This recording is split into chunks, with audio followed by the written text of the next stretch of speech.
Have you ever found out the person you trusted most was lying to you?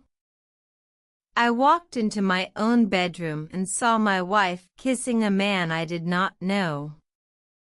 I had been gone for 5 years. She believed I was broke. She laughed at my old name and promised never to leave me. However, the truth was different. I had a hidden plane, a secret bank account, and a new life. She did not know I would return. I stood at the door and listened. My heart beat fast. I felt betrayed. What should I do now? My name is Raphael. I say it again because my child voice remembers the old house better than I do. I grew up in this family home. My mother kept an old wooden chest in the attic. We had one small living room and a thin curtain on the window. I am the child in my story. I watched everything. My father made a blood oath to protect our family. He put his hand on an heirloom ring and promised my sister and me that he would never let us lose the house. He said this before he left for work one stormy night. I was 8. He never returned. Years later, the will said the house was mine. The house looked empty and tired when I came back. My wife, Lila, moved in while I was trying to find work. She smiled and said she loved me. Lila was pretty and smart in a quiet way. She told me she needed help with bills. I worked 2 jobs. I was tired. My hand shook when I signed the contract for her name on the electricity bill. We made a small wedding. At the time, I had nothing but pride. I thought she loved the child inside me. I thought our blood oath meant family first. People in town laughed at my small car and patched shoes. Some said I would never be an heir. But I kept the oath alive. I promised my father I would keep the house. I saved every coin. Then a job came. It was small, then bigger, then much bigger. Men I met on business trips saw my work. A company wanted to buy my idea. I sold it. Money came fast. I bought a ticket and a private plane. I did not tell Lila. I wanted to surprise her, to show the house and the will meant something again. Yet when I landed, I saw another man's car in our driveway. Lila stood at the gate with him. They smiled like a story from a soap opera. Layla's laugh sounded different. A voice in my chest told me to run, to shout, to break the cheap teacup I always used. I did not move. I watched them walk into our bedroom. A child's fear filled me. My little brother used to hide in the wardrobe when he was scared. I felt the same now. The memory of the blood oath and my father's last words made me cold. I wanted to protect my house and the promise, but my mind was also full of questions. Why would she be here with another man? Had she lied to keep our life? Was the will the only real promise? As I stood, my shoe on the old mat, a key turned in the door behind me. What I would do next is the cliff before the next room. I am Raphael. I moved into the house slowly, like a ghost. I could hear them in the bedroom. Lila's voice was soft. The man said words I did not know. I waited in the living room, clutching the will in my pocket. The will had my father's name, folded many times. I touched the paper and the scar on my chin as if they were the same thing. I remembered the attic where the chest held old photos. I remembered my father's hand on the heirloom ring. My chest felt empty. I stepped into the bedroom without a sound. They turned toward me. Lila's face changed in a second. The smile left. Her eyes looked sharp and quick, like a bird's. The man was taller. He was smooth and wore a new suit. He said, "Raphael?" His voice was calm. Lila stepped back from him. I held the will and said, "Who is he?" She looked away. The man did not move. He said, "I am Marco. I work with Lila at the store. We are friends." Lila tried to explain, but her words were small and empty. I looked at the bed. A photo lay on the dresser. It showed Lila and a young man with a soft smile. I knew then that this man was not a friend. I felt heat in my face. I thought of the blood oath. I thought of the will and my father's voice. I remembered a night when they danced in the living room and laughed, while I fixed the broken chair. I thought she loved me then. Now I saw her kiss him. My hands shook. I dropped the will on the floor. Paper slid like snow.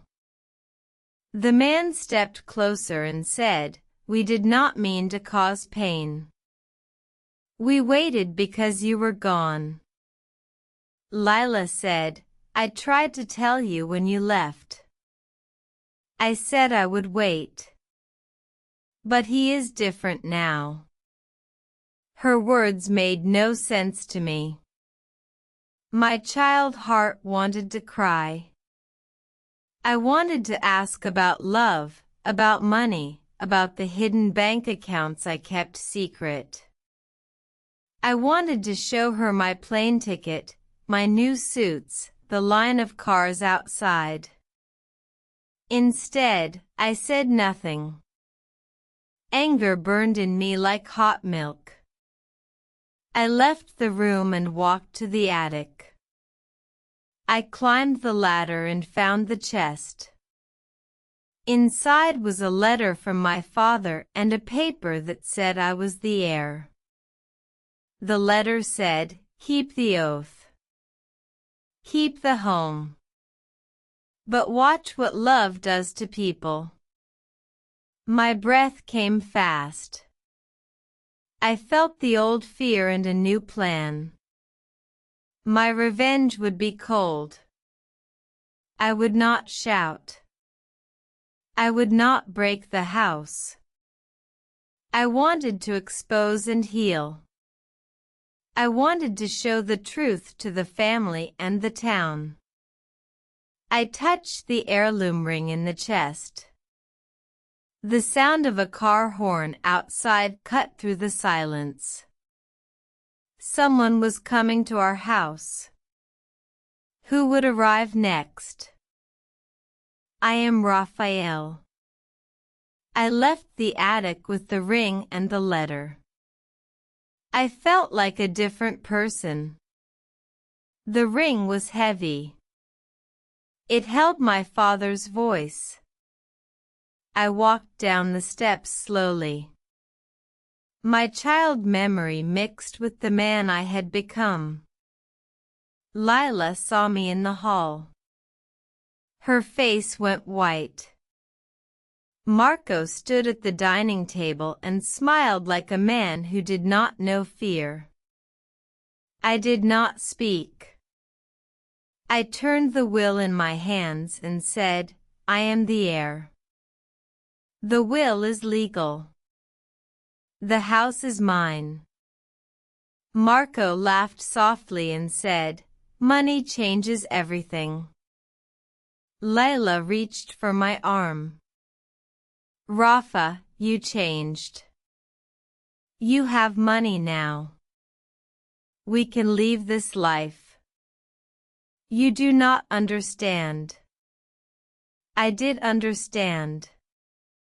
I understood the quiet nights when Lila sat in the kitchen and wrote notes to herself. I understood the time she washed the suit of a neighbor and kept the money. I understood that love and money had moved like two trains on the same track and they had crashed tonight. I called my sister on the old phone.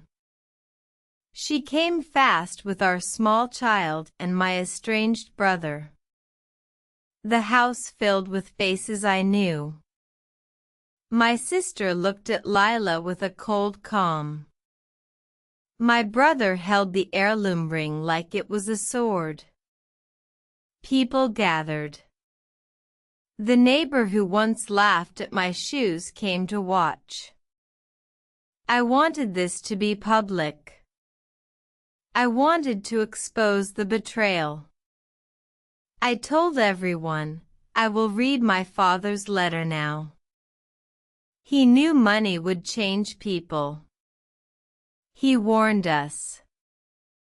I read the letter out loud. My father's voice came through the paper.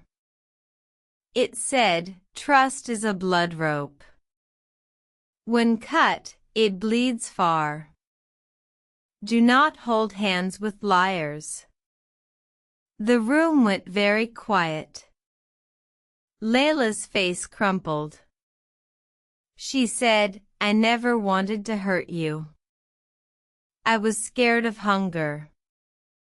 Marco helped me.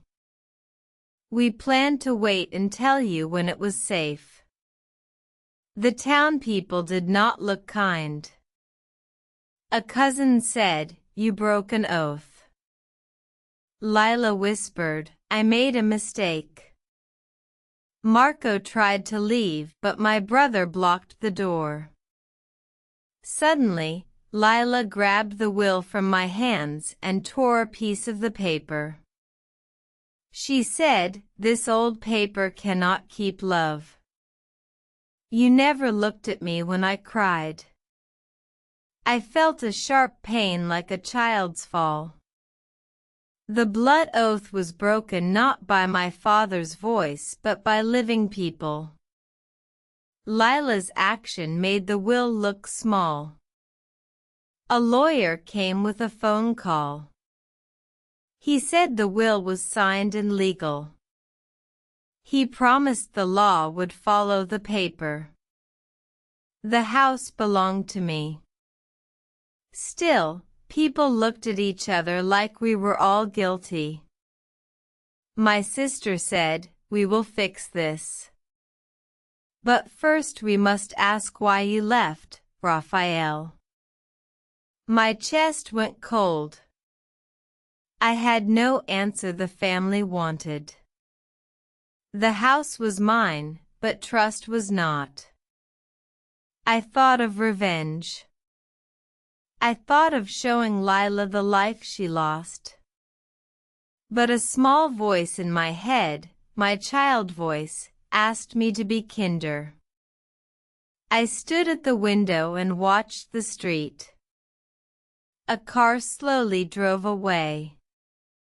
In its window I saw my reflection, older and tired. I asked myself, What will I do when the town turns against me? A knock at the gate made me turn. The next visitor was coming in. I am Raphael. The last visitor was a woman from the bank. She held papers and a pen. She looked at my face and then at the torn will. She said simply, "The bank confirms the accounts. The private plane is registered in your name. You are wealthy now." The room grew quiet. Lila fell to the floor and started to cry. Marco left the house that night. The town talked for many days. I could have used my money to humiliate her. I could have sold the house and moved far away. I thought of the blood oath in my father's hand. I thought of the child who hid in the wardrobe. I knew revenge could be hot and sharp, but it would not fix the blood rope. So I made a different choice. I moved Lila to a small room, not to be cruel, but to keep the house and to watch her learn. I asked her to work in the family shop and to earn trust again. I told her, "You broke a promise.